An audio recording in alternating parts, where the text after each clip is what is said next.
finally, ladies and gentlemen, we have now got actual Season 18 competitive is in the game. Now, we remember there was an issue with this where, well, it kind of placed top 500 players against bronze players, which was totally bad and wrong, and people were gaining 2 SR for a win, and Overwatch League Pro players were going into gold. It's kind of ridiculous. So this has been sorted now, so that is playable.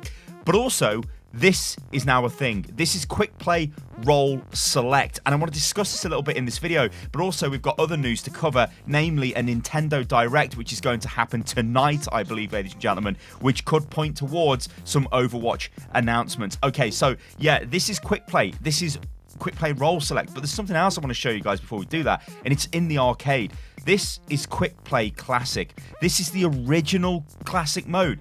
I guess the kind of funny thing here is you could look at the sort of the no limits mode is like the quick play classic extra classic mode, how it used to be back in the day, where there was no hero limits, of course. But this now is the, well, it's old quick play. So if we click on the rules, I mean, it's pointless me showing you this, guys, but you know what it's like. It was just the old quick play. You could just play whatever hero you wanted to in whatever comp you wanted to. There was obviously hero restrictions on 1 hero per team, you know, so you couldn't duplicate heroes. But yeah, it's now classic. The only thing that worries me about this is typically, there's a lot of, like, I think this is actually a really playable mode, and I kind of want this to be, like, always here. I'm not sure if it will be because of the way the arcade works and it rotates around, and that's kind of a bit disappointing because, yeah, I think this is a nice chill-out mode. Anyway, let's move on to quick play and what this means for the game, or at least the new quick play.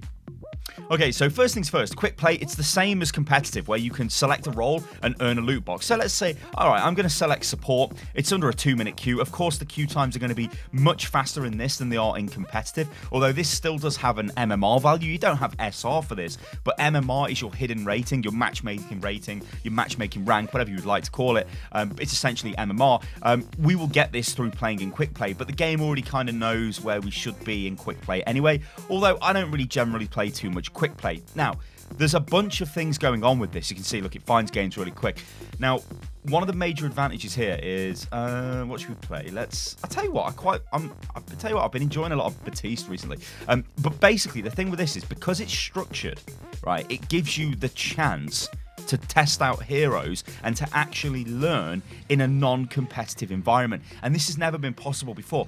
And the issue with comp right now is because you've got the individual queues for the roles and the individual SR. If I'm a support main, let's say, and I play Batiste a lot, well, if I want to play DPS, the only way I could realistically play DPS in the competitive environment would be to actually play in comp. Now, the problem there is you might not, well, yeah, sure, you might be, let's just throw some wild examples out. Let's say you're like, I don't know, a gold tank, but you are a silver DPS, let's say. So if you're silver DPS, sure, you're going to go into a silver game, but you're still DPS, and it's not your main role, so it's your off role. So even against actual silver DPS players, you're not going to be very good. You get what I'm saying? And that's the issue we've got with role select at the moment. And that issue, I think, will be alleviated a little bit as soon as we've got, when people play more of this quick play, just because you're playing in an environment which is very similar to comp. I mean, look at the team here. We've got 2 off tanks, I guess. So are we going to call Sigma a main tank? We don't really know.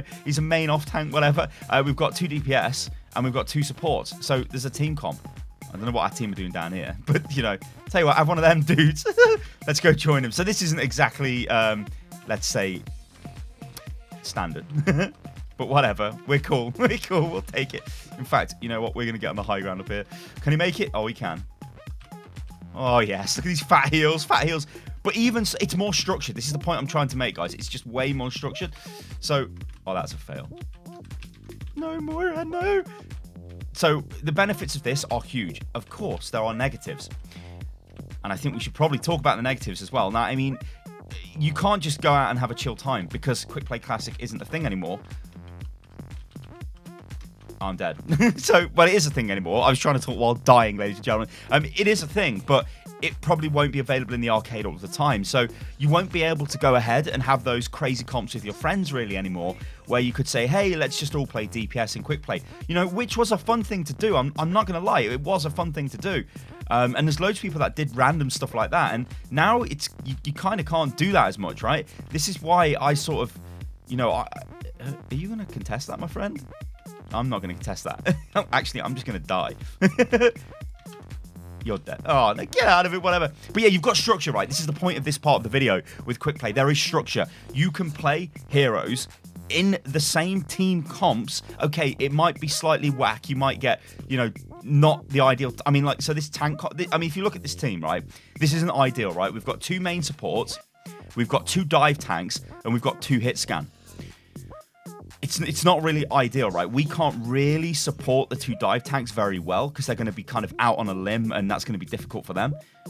But it's still structure, right? It's still, this could happen in your comp game, so it still feels like actually an interesting match, right? Which is good, which I think is positive, right? And we kind of like, what the hell, Moira? We kind of need to take positives from these game changes a bit more, I think. It's too easy to be negative a lot of the time and go, oh, this is just terrible and it's bad. Like I said, though, we still do have Quick Play Classic. It's still a thing, so we can still play that a little bit. Hopefully, it stays as a permanent arcade mode. I mean, I don't think it will, because most arcade modes don't stay permanent, which is unlucky. But yeah, it gives you an environment to practice in. I think that's the big thing to take away here. If you are a tank player and you want to get better at support or better at tank or whatever you want to do, well, maybe, obviously not tank. Well, I guess maybe you could want to get better at tank. I don't know.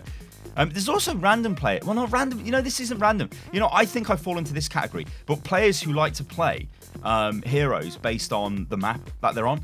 And that's difficult to do in comp right now. This is kind of going off on a bit of a tangent, but it is difficult to do in comp. And it will be difficult to do in quick play because you're selecting your role before you go in. Now, on Numbani, I actually do like playing soldier. So I would have liked to play DPS on this map. But because I'm locked in as support, that's not going to be an option. That's an interesting...